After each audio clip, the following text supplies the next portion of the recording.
Bismillahirrahmanirrahim. Assalamualaikum warahmatullahi wabarakatuh. Alhamdulillahirabbil alamin. Wassalatu wassalamu ala asyrafil anbiya'i wal mursalin sayyidina wa maulana Muhammadin wa ala alihi wa sahbihi ajmain. Rabbi syrah li sadri wa yassir li amri wahlul 'uqdatam min lisani yafqahu qawli. Amma ba'du. Sebelumnya kita sudah membahas tentang thaharah ma'iyah menggunakan air, yaitu di bab wudu.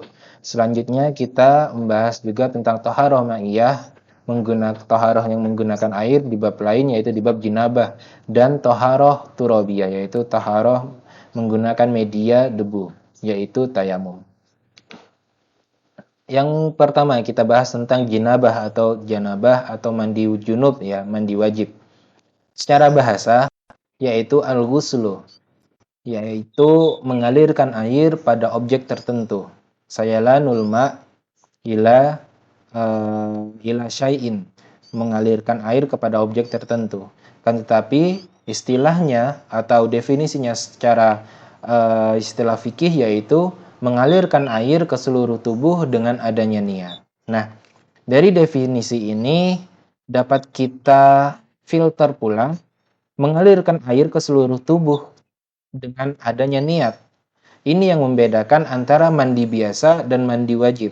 Jika mandi biasa, maka dibutuhkan hanya mengalirkan air ke seluruh tubuh. Ya, baik menggunakan sabun, sampo, segala macam, ya, ini pewangi-wanginya. Akan tetapi yang membedakan dengan mandi wajibnya di sini adalah niat. Jika tidak diniatkan untuk mandi wajib, maka dia tidak termasuk kategori mandi wajib.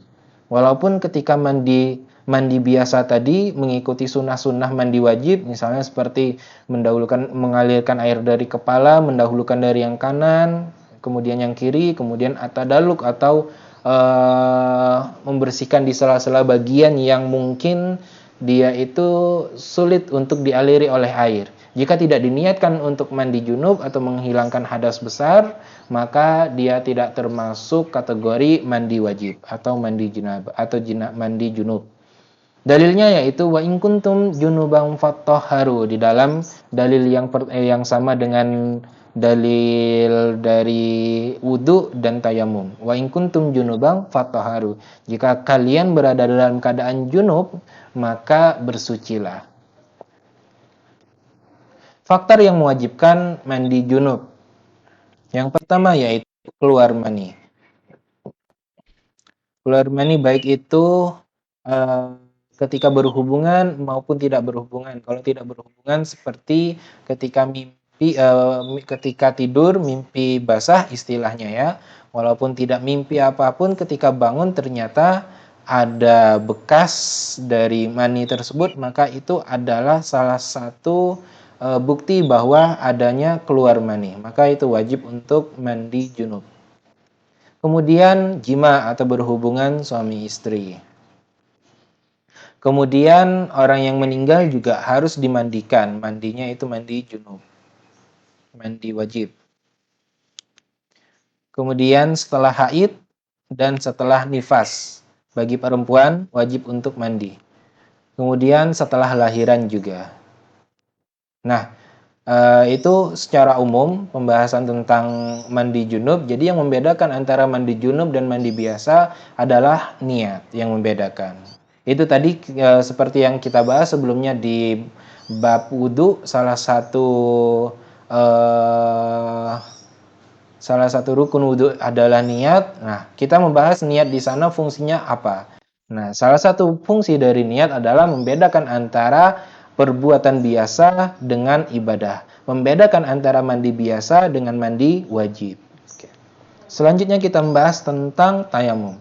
Tayamum secara bahasa yaitu al-qasdu atau tujuan atau maksud, ya, secara bahasanya. Adapun secara istilah fikihnya yaitu mengusapkan debu ke wajah dan ke tangan dengan syarat-syarat tertentu. Syarat tertentu itu ya tadi dengan adanya niat kayak gitu, ya. Kemudian karakter debunya, cara menyapunya juga itu ada. Dalilnya yaitu a'udzubillahi minasyaitonirrajim falam tajidu ma'an fatayammamu sha'idan tayyiba famsahu biwujuhikum wa aydikum min. di dalam hadis, di dalam dalil yang sama, di dalam ayat yang sama dengan wudhu dan junub. Maka jika kamu tidak memperoleh air ketika sudah mencoba untuk mencari air untuk bersuci, tidak dapat, maka bertayamumlah dengan debu yang baik atau suci. Usaplah wajahmu dengan tanganmu, yaitu dengan debu tersebut.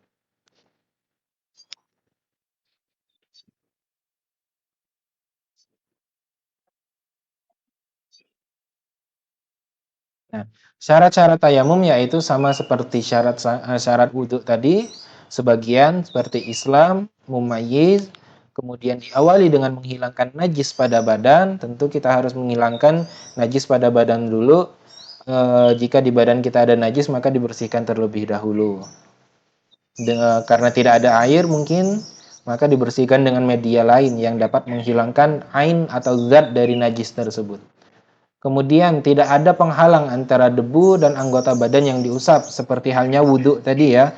Kalau wudhu mungkin contoh sederhananya ketika di salah satu bagian kita ada cat yang menempel, atau misalnya bagi perempuan yang memakai kotek atau cat kuku, jika ada yang menempel di kuku maka wudhunya tidak sah. Nah, jika di dalam tayamum, kalau misalnya di dalam ketika kita bertayamum ada bagian yang tertutupi, baik itu tertutupi oleh kayak tadi ada cat atau tertutupi dengan kain ya, misalnya kayak sarung tangan gitu. Kita membasuh tangan dengan debu, maka itu tidak terkena badan, tidak terkena kulit kita.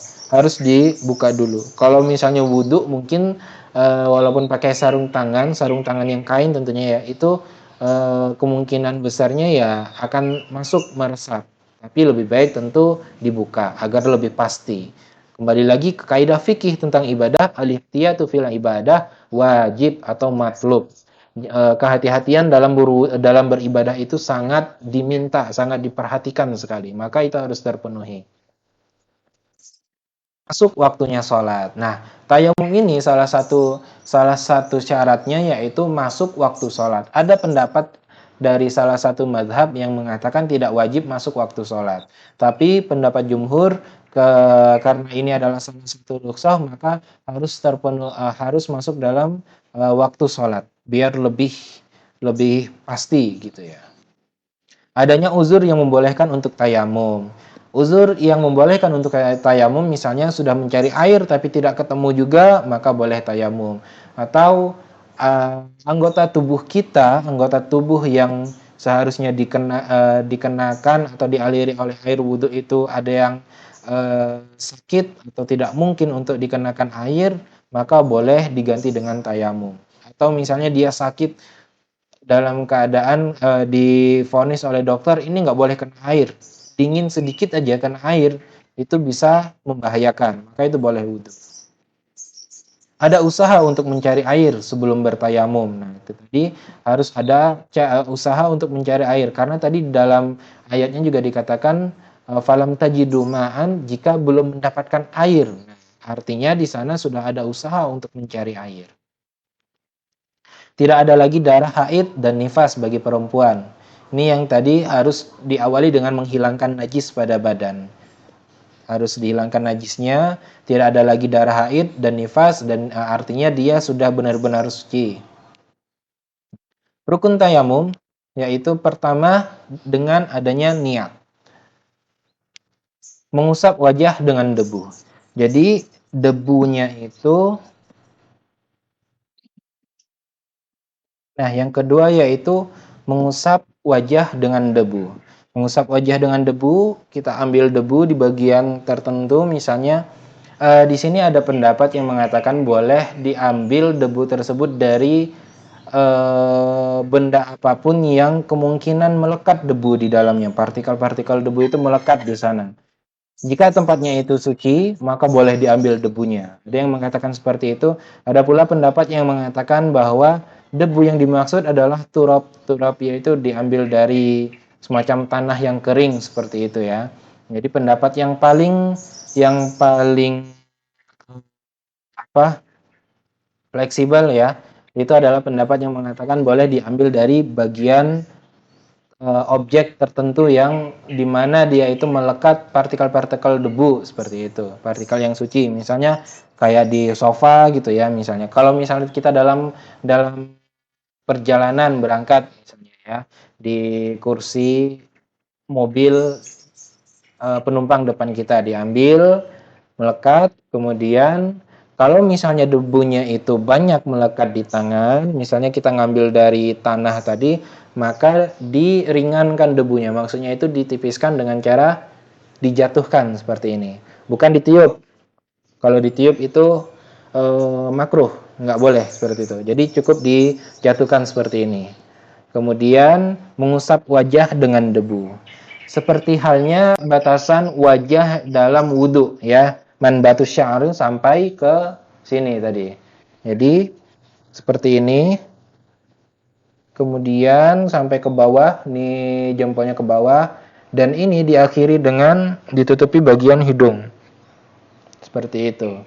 Nah, jadi yang terkena duluan adalah bagian sini. Kena pinggir, kemudian nah, sudah sampai ke sini, yang bagian hidung ke muka depan itu bagian ini yang kena. Jatahnya yang bagian sini. Seperti itu. Membasuh wajah. Kemudian selanjutnya mengusap tangan dengan debu. Mengusap tangan pun juga di sini ada pendapat yang mengatakan tangan itu yang termasuk tangan di dalam tayamum itu cukup dari ujung sini, kemudian telapak tangan sini. Ya. Ada yang mengatakan juga dari ujung sini sampai ke siku-siku, tapi dilebihkan juga ya. Matlub fil ibadah kan tadi wajib. Nah, caranya mengambil bagian lain yang tidak dipakai untuk membasuh debu yang dipakai untuk muka tadi ya, ke sisi yang lainnya lagi. Diambil, kemudian diringankan, ditipiskan debunya, kemudian dimulai dari yang kanan.